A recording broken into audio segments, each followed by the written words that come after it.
말이냐? 김영덕은 사퇴하라! 사퇴하라! 사퇴하라! 네, 고맙습니다. 그거는 요 정도 하고요. 여러분들 정말 우리 그동안 태극기 집회에서 정말 고생 많이 하셨죠. 태극기 몸에다 들고 그렇게 하셨던 우리 서석구 변호사님, 전 판사 출신이죠. 그리고 여러분이 잘 알고 있는 불임 사건의 실제 주심 우리 판사셨습니다. 그리고 우리 대구 달성에서 태어나셨습니다. 여러분이 사랑하고 아끼고 정말 대한민국에 잘 가기를 바라서 전국을 다다니면서 열정을 바치신 우리 서석구 변호사님을 모시겠습니다, 여러분.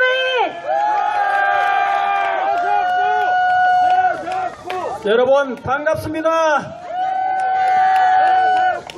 오늘 이 자리는 19대 대통령 선거, 여러분 저도 대통령 선거 투표장에 가가지고 처음에는 아무것도 몰랐습니다.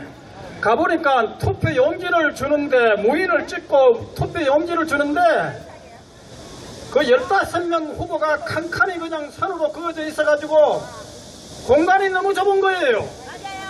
그래서 제가 이걸 기표를 하려고 하니까 자칫 잘못하면 다른 선에 물려가지고, 다른 후보 선에 물려가지고 무효표가 될까 싶어가지고 잔뜩 조심해가 긴장해가지고 겨우 찍었습니다. 여러분, 그런 경험이 있는 선거인들 많죠? 대단히 많습니다. 여러분, 그런데 개표할 때 어떻게 됐습니까?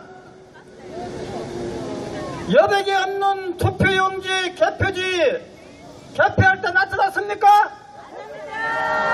그거 어디로 갔습니까? 그 투표지는 여백이 없는 투표지는 하늘로 솟았습니까? 땅속으로 들어갔습니까? 이게 무슨 개표입니까, 여러분?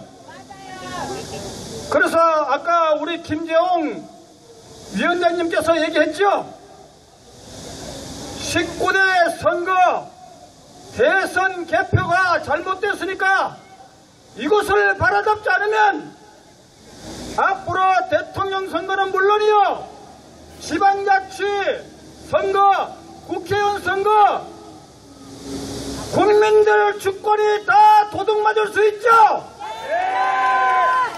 그래서 오늘은 주권을 찾고 우리가 찍은 투표, 우리가 찍은 후보, 그것이 정확하게 개표가 될 수 있도록 19대 대선 무효 투쟁하는 역사적인 현장입니다, 여러분. 오늘 이 자리에 함께 하신 우리 최원 교수님은 미국의 백악관 앞에서 이번 대선 개표 잘못됐다고 영문으로 해서 국제적으로 미국에서 시위를 했죠. 그리고 우리 정창화 목사님, 기독교를 대표해가지고 정말 열심히 이번 대선 선거, 우리 정창화 목사님은 옛날 저하고 전자개표, 이 부정개표 때문에 같이 투쟁했던 분인데요. 자, 이런 분들, 그리고 우리가 프레스센터에서 많은 분들이 나와가지고 이 19대 대선 무효에 대해서 열변을 토했습니다.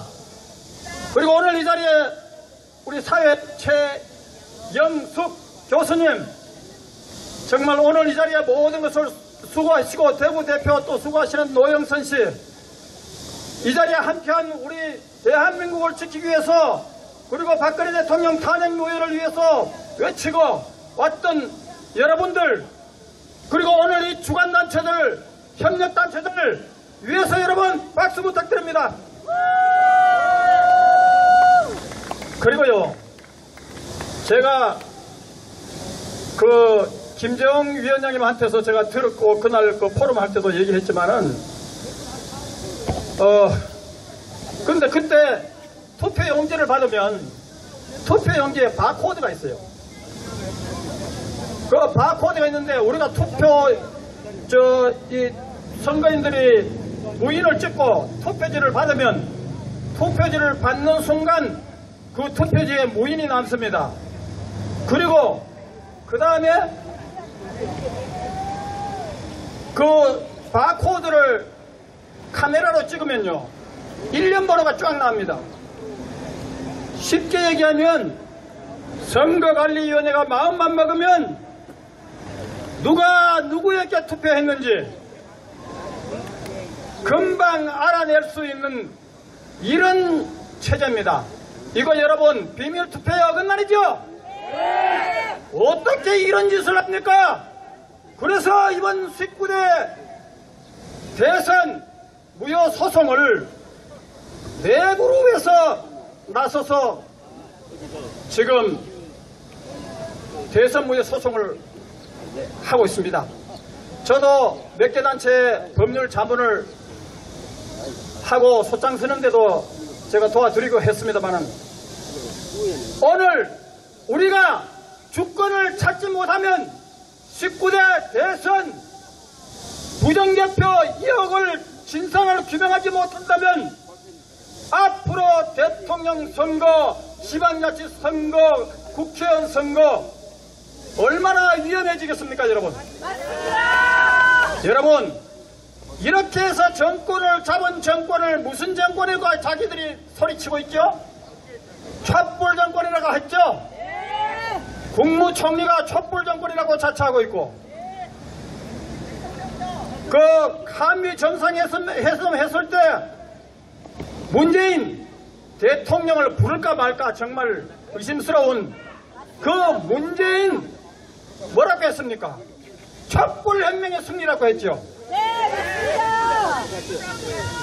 그래서 오늘 이 자리에 있는 윤영 교수님 부추연 거기 TV에서도 열변을 통해 가지고 이번 선거관리 이거 부정개표라고 열변을 토하고 있습니다.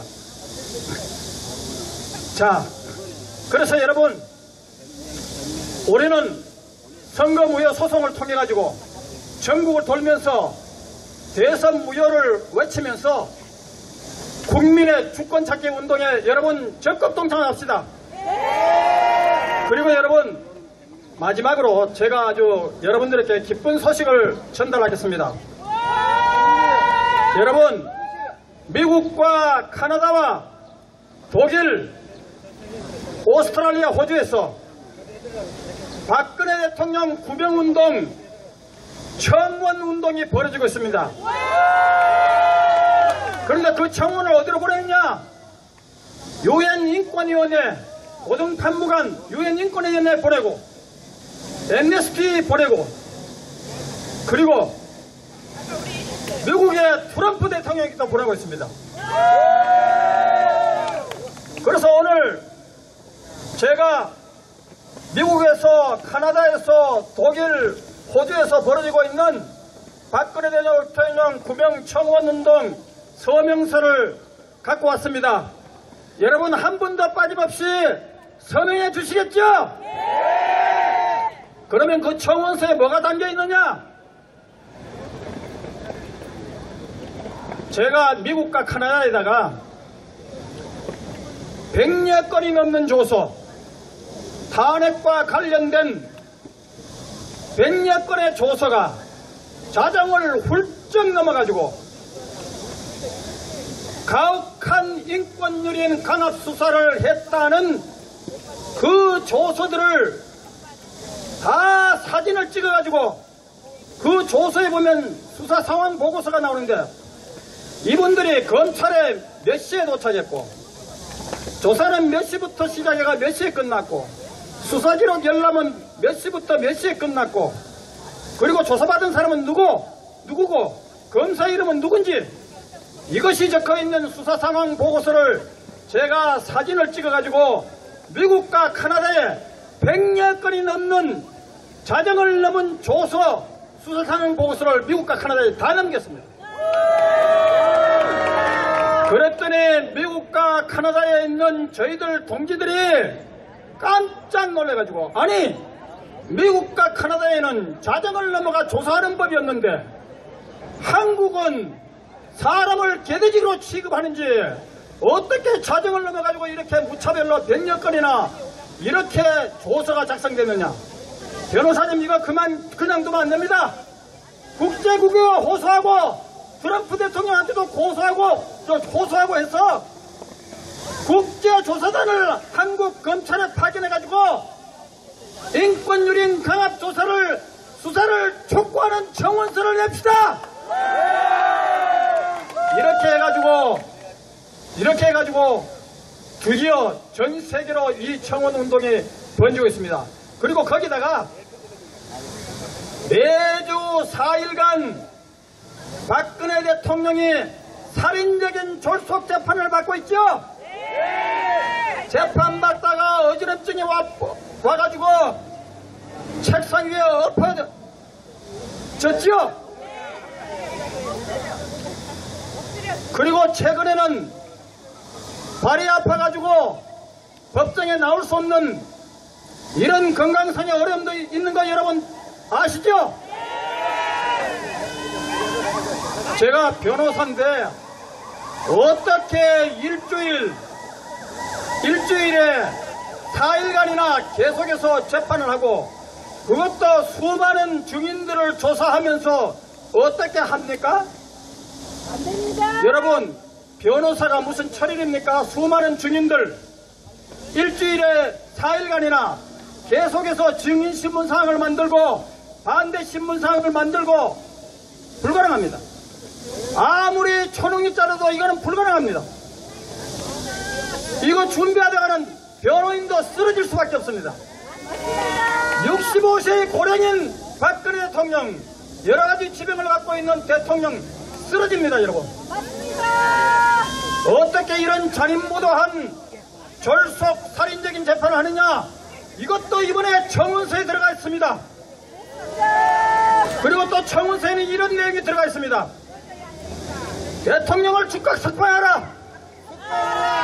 그리고 북한에서 박근혜 대통령 테러하겠다고 계속 협박하고 있습니다. 그래서 한국에 있으면 석방되더라도 대통령의 신변 안전이 보장 못되기 때문에 북한의 테러 기업, 더더구나 거기에 동조하는 종북 세력들이 얼마나 많습니까? 맞습니다. 이석기 석방까지 외치는 그 촛불 세력들이 무슨 짓을 할지 어떻게 압니까? 맞습니다. 그래서 대통령의 신병을 안전하게 미국으로 보내가지고 미국에서 신병 치료를 받을 수 있도록 하라는 청원서가 여기 포함되어 있습니다. 그래서 우리는 이 청원서를 통해서 트럼프 대통령에게, 엠네스티에게, 유엔에게 호소해서 반드시 박근혜 대통령에 대한 가혹한 인권유린 강압수사, 그리고 살인적인 졸속 재판, 진상조사단을 파견해가지고 한국의 법원과 검찰을 조사할 것과 대통령의 신병을 안전하게 미국에 보내가지고 신병 치료를 받게 할 것을 여러분과 함께 강력히 촉구한다!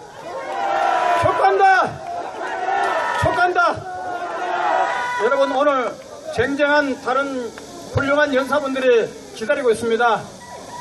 저는 이것으로 마치고, 여러분, 우리 대한민국, 여러분, 그러나 겁낼 거 하나도 없습니다. 왜? 문재인이가 36조 원 원전 시장 날렸죠? 이거 어마어마한 비용입니다. 그리고 고리 원자력 발전소 잠정 중단해가지고 만 수천 명의 근로자들이 실직 상태에 빠졌죠? 앞으로 원자력 발전소 문 닫으면 수많은 근로자들이 실직이 됩니다. 그리고 또 문재인이가 6조 원 세금 증세 결정을 했습니다. 노무현 대통령은 임기 말에 세금 폭탄을 때렸는데 문재인 대통령은 처음부터 초장부터 세금 폭탄을 때렸습니다. 이 세금 폭탄 때문에 어떻게 됩니까? 국민들을 무서워해가지고 국민에게는 세금 폭탄을 많이 때릴 수 없으니까 주고자는 것은 기업에 대한 세금 폭탄입니다. 그러면 기업의 세금 폭탄이 되면 기업은 투자를 못해가지고 할 수가 없어가지고 실업난 고용난에 빠집니다. 그리고 세금 폭탄을 맞은 기업들은 적자 생산을 할 수 없으니까 단가를 올립니다. 수출도 적자 수출을 할 수 없으니까 또 단가를 올립니다. 수출도 줄어들고 내수시장도 줄어들 겁니다. 여러분 얼마 못 갔어. 이 정권은 대선무효투쟁과 그리고 좌우격돌과 그리고 촛불혁명을 강력히 규탄하는 국민들과의 대결에서 그리고 경제에 난 실업난에서 얼마 못 가가 자멸할 것입니다. 여러분 우리는 정신을 차리고 우리 태극기 집회 갈라진 태극기 집회 마지막으로 호소합니다. 서로 용서하고 서로 반성합시다. 네. 서로 화합하고 단결해서 맞아요. 대한문에서 광화문에서 수백만 태극기 국민 집회 그 성공을 재현하는 그날을 위해서 서로 용서하고 서로 반성하고 서로 단결합시다. 감사합니다. 네, 정말 좋은 말씀 구구절절 가슴에 와닿습니다. 그리고 여러분 마지막에 여러분 뭉쳐야 삽니다.